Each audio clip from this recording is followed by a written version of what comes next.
आप सभी को कथा चैनल की ओर से राम राम। वैदिक पुराणिक कथा सुनने के लिए कथा चैनल को सब्सक्राइब करें। बेल आइकॉन को दबाकर सुनिश्चित करें ताकि कथा सबसे पहले आपके पास पहुंचे। पांडवों के स्वर्गारोहण की कथा। श्री कृष्ण सहित पूरे यदुवंशियों के नश्वर शरीर त्यागने से दुखी पांडव भी परलोक जाने का निश्चय करते हैं और इस क्रम में पांचों पांडव और द्रौपदी स्वर्ग पहुंचते हैं। जहां द्रौपदी, भीम, अर्जुन, सहदेव और नकुल शरीर को त्याग कर स्वर्ग पहुंचते हैं, वही युधिष्ठिर सशरीर स्वर्ग पहुंचते हैं। हालांकि उन्हें अपनी एक गलती के कारण कुछ समय नरक में भी बिताना पड़ता है। इस पूरे सफर में उनके साथ एक कुत्ता भी होता है। आइए अब विस्तार पूर्वक जानते हैं कि वो कुत्ता कौन था तथा पांडवों को स्वर्ग पहुंचने में किन किन कठिनाइयों का सामना करना पड़ा। वज्र को इंद्रप्रस्थ का राजा बनाया था। अर्जुन ने गतांक से आगे नगर के बाहर निकलते ही जब द्वारिका समुद्र में डूब गई तो यह दृश्य देखकर सभी को आश्चर्य हुआ। अर्जुन यदुवंश की स्त्रियों व द्वारकावासियों को डोर लेकर तेजी से हस्तिनापुर की ओर चलने लगे। रास्ते में पंचनद देश में अर्जुन ने पड़ाव डाला। वहां रहने वाले लुटेरों ने जब देखा कि अर्जुन अकेले ही इतने बड़े जन समुदाय को लेकर जा रहे हैं तो धन के लालच में आकर उन्होंने उन पर हमला कर दिया। अर्जुन ने लुटेरों को चेतावनी दी, लेकिन फिर वे नहीं माने और लूटपाट करने लगे। तब अर्जुन ने अपने दिव्य अस्त्र शस्त्रों का स्मरण किया, लेकिन उनकी स्मरण शक्ति लुप्त हो गई। अर्जुन ने देखा कि कुछ ही देर में उनकी तरकश के सभी बाण भी समाप्त हो गए। तब अर्जुन बिना शस्त्र से ही लुटेरों से युद्ध करने लगे, लेकिन देखते ही देखते लुटेरे बहुत सा धन और स्त्रियों को लेकर भाग गए। अस्त्रों का ज्ञान लुप्त हो गया, धनुष पर काबू नहीं चलता था, अक्षय बाण भी समाप्त हो गए। यह देखकर अर्जुन को बहुत दुख हुआ। जैसे तैसे अर्जुन यदुवंश की बची हुई स्त्रियों व बच्चों को लेकर कुरुक्षेत्र पहुँचे।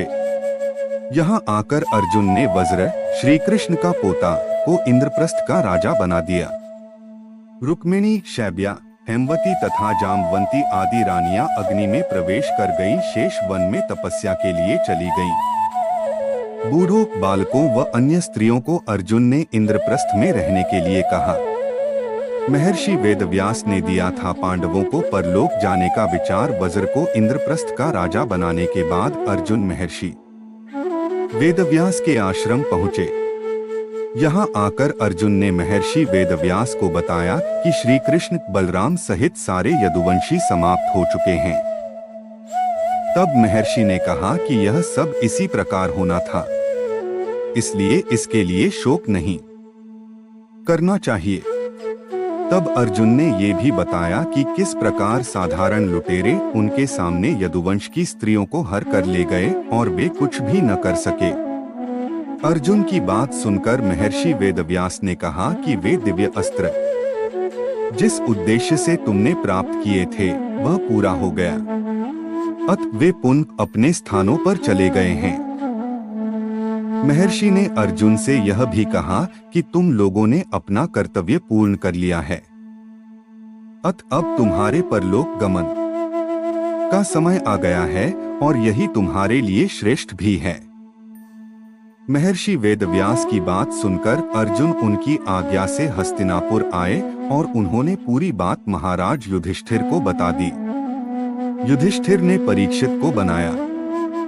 हस्तिनापुर का राजा यदुवंशियों के नाश की बात जानकर युधिष्ठिर को बहुत दुख हुआ।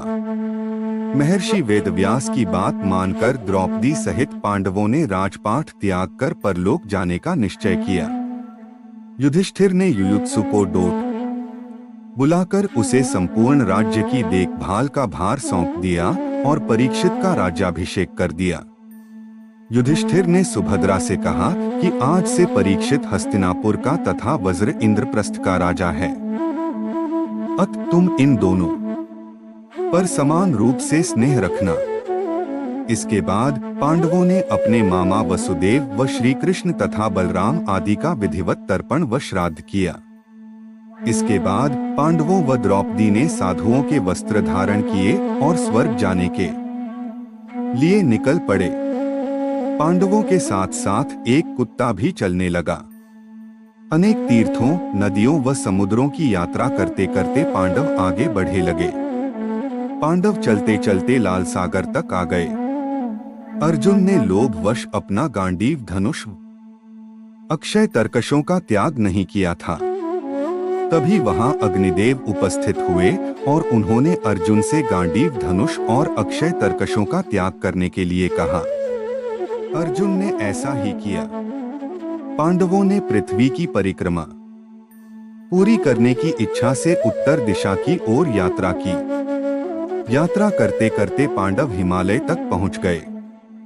हिमालय लांघकर पांडव आगे बढ़े तो उन्हें बालू का समुद्र दिखाई पड़ा। इसके बाद उन्होंने सुमेरु पर्वत के दर्शन किए। पांचों पांडव, द्रौपदी तथा वह कुत्ता तेजी से आगे चलने लगे। तभी द्रौपदी लड़खड़ाकर गिर पड़ी। द्रौपदी को गिरा देख भीम ने युधिष्ठिर से कहा कि द्रौपदी ने कभी कोई पाप नहीं किया, तो फिर क्या कारण है कि वह नीचे गिर पड़ी। युधिष्ठिर ने कहा कि द्रौपदी हम सभी में अर्जुन को अधिक प्रेम करती थी, इसलिए उसके साथ ऐसा हुआ है।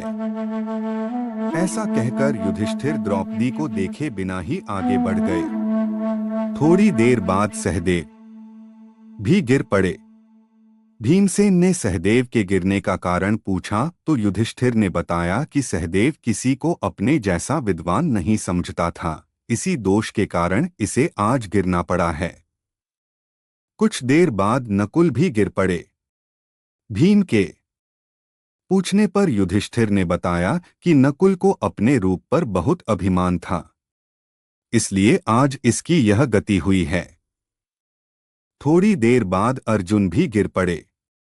युधिष्ठिर ने भीमसेन को बताया कि अर्जुन को अपने पराक्रम पर अभिमान था। अर्जुन ने कहा था कि मैं एक ही दिन में शत्रुओं का नाश कर दूंगा, लेकिन ऐसा कर नहीं पाए। अपने अभिमान के कारण ही अर्जुन की आज यह हालत हुई है। ऐसा कहकर युधिष्ठिर आगे बढ़ गए। थोड़ी आगे चलने पर भीम भी गिर गए। जब भीम ने युधिष्ठिर से इसका कारण तो उन्होंने बताया कि तुम खाते बहुत थे और अपने बल का झूठा प्रदर्शन करते थे, इसलिए तुम्हें आज भूमि पर गिरना पड़ा है। यह कहकर युधिष्ठिर आगे चल दिए। केवल वह कुत्ता ही उनके साथ चलता रहा। कुत्ते को अपने साथ स्वर्ग ले जाना चाहते थे युधिष्ठिर कुछ ही दूर चले थे कि उन्हें स्वर्ग ले जाने के लिए स्वयं देवराज इंद्र अपना रथ लेकर आ गए। तब युधिष्ठिर ने इंद्र से कहा कि मेरे भाई और द्रौपदी मार्ग में ही गिर पड़े हैं, वे भी हमारे साथ चलें, ऐसी व्यवस्था कीजिए। तब इंद्र ने कहा कि वे सभी पहले ही स्वर्ग पहुंच चुके हैं। वे शरीर त्याग कर स्वर्ग पहुंचे हैं और आप सशरीर स्वर्ग में जाएंगे। इंद्र की बात सुनकर युधिष्ठिर ने कहा कि यह कुत्ता मेरा परम भक्त है, इसलिए इसे भी मेरे साथ स्वर्ग जाने की आज्ञा दीजिए, लेकिन इंद्र ने ऐसा करने से मना कर दिया। काफी देर समझाने पर भी जब युधिष्ठिर बिना कुत्ते के स्वर्ग जाने के लिए नहीं माने तो कुत्ते के रूप में यमराज अपने वास्तविक स्वरूप में आ गए। वह कुत्ता वास्तव में यमराज ही थे। युधिष्ठिर को अपने धर्म में स्थित देखकर यमराज बहुत प्रसन्न हुए। इसके बाद देवराज इंद्र युधिष्ठिर को अपने रथ में बैठाकर स्वर्ग ले गए। देवदूत नरक लेकर आया था युधिष्ठिर को स्वर्ग जाकर युधिष्ठिर ने देखा कि वहां दुर्योधन एक दिव्य सिंहासन पर बैठा है, अन्य कोई वहां नहीं है। यह देखकर युधिष्ठिर ने देवताओं से कहा कि मेरे भाई तथा द्रौपदी जिस लोक में गए हैं, मैं भी उसी लोक में जाना चाहता हूं। मुझे उनसे अधिक उत्तम लोक की कामना नहीं है। तब देवताओं ने कहा कि यदि आपकी ऐसी ही इच्छा है तो आप इस देवदूत के साथ चले जाइए। यह आपको आपके भाइयों के पास पहुंचा देगा। युधिष्ठिर उस देवदूत के साथ चले गए। देवदूत युधिष्ठिर को ऐसे मार्ग पर ले गया जो बहुत खराब था। उस मार्ग पर घोर अंधकार था। उसके चारों ओर से बदबू आ रही थी। इधर-उधर मुर्दे दिखाई दे रहे थे। लोहे की चोंच वाले कौए और गीध मंडरा रहे थे। वह असिपत्र नामक नरक था। वहां की दुर्गंध से तंग आकर युधिष्ठिर ने देवदूत से पूछा कि हमें इस मार्ग पर और कितनी दूर चलना है और मेरे भाई कहाँ हैं। युधिष्ठिर की बात सुनकर देवदूत बोला कि देवताओं ने कहा था कि जब आप थक जाएं तो आपको लौटा लाऊं। यदि आप थक गए हों तो हम पुनः लौट चलते हैं। युधिष्ठिर ने ऐसा ही करने का निश्चय किया। इसलिए युधिष्ठिर को देखना पड़ा था। नरक जब युधिष्ठिर वापस लौटने लगे तो उन्हें दुखी लोगों की आवाज सुनाई दी। वे युधिष्ठिर से कुछ देर वहीं रुकने के लिए कह रहे थे। युधिष्ठिर ने जब उनसे उनका परिचय पूछा तो उन्होंने कर्ण, भीम, अर्जुन, नकुल, सहदेव व द्रौपदी के रूप में अपना परिचय दिया। तब युधिष्ठिर ने उस देवदूत से कहा कि तुम पुनः देवताओं के पास लौट जाओ। मेरे यहाँ रहने से यदि मेरे भाइयों को सुख मिलता है तो मैं इस दुर्गम स्थान पर ही रहूंगा। देवदूत ने यह बात जाकर देवराज इंद्र को बता दी। युधिष्ठिर को उस स्थान पर अभी कुछ ही समय बीता था कि सभी देवता वहां आ गए। देवताओं के आते ही वहां सुगंधित हवा चलने लगी। मार्ग पर प्रकाश छा गया। तब देवराज इंद्र ने युधिष्ठिर को बताया कि तुमने अश्वत्थामा के मरने की बात कहकर छल से द्रोणाचार्य को उनके पुत्र की मृत्यु का विश्वास दिलाया था। इसी के परिणाम स्वरूप तुम्हें भी छल से ही कुछ देर नरक के दर्शन पड़े। अब तुम मेरे साथ स्वर्ग चलो। वहां तुम्हारे भाई व अन्य वीर पहले ही पहुंच गए हैं। गंगा नदी में स्नान कर मानव शरीर त्यागा था। युधिष्ठिर ने देवराज इंद्र के कहने पर युधिष्ठिर ने देवनदी गंगा में स्नान किया। स्नान करते ही उन्होंने मानव शरीर त्याग करके दिव्य शरीर धारण कर लिया। इसके बाद बहुत से महर्षि उनकी स्तुति करते हुए उन्हें उस स्थान पर ले गए जहां उनके चारों भाई कर्ण, भीष्म, धृतराष्ट्र, द्रौपदी आदि आनंदपूर्वक विराजमान थे। वह भगवान का परमधाम था। युधिष्ठिर ने वहां भगवान श्री कृष्ण के दर्शन किए। अर्जुन उनकी सेवा कर रहे थे। युधिष्ठिर को आया देख श्री कृष्ण व अर्जुन ने उनका स्वागत किया। युधिष्ठिर ने देखा कि भीम पहले की तरह शरीर धारण किए वायु देवता के पास बैठे थे। कर्ण को सूर्य के समान स्वरूप धारण किए बैठे देखा।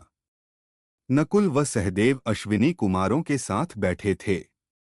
देवराज इंद्र ने युधिष्ठिर को बताया कि ये जो साक्षात भगवती लक्ष्मी दिखाई दे रही हैं, इनके अंश से ही द्रौपदी का जन्म हुआ था। इसके बाद इंद्र ने महाभारत युद्ध में मारे गए सभी वीरों के बारे में युधिष्ठिर को विस्तार पूर्वक बताया। इस प्रकार युधिष्ठिर अपने भाइयों व अन्य संबंधियों को वहां देखकर बहुत प्रसन्न हुए। पांडवों के स्वर्गारोहण के इस प्रसंग के साथ ही महाभारत कथा समाप्त हो जाती है।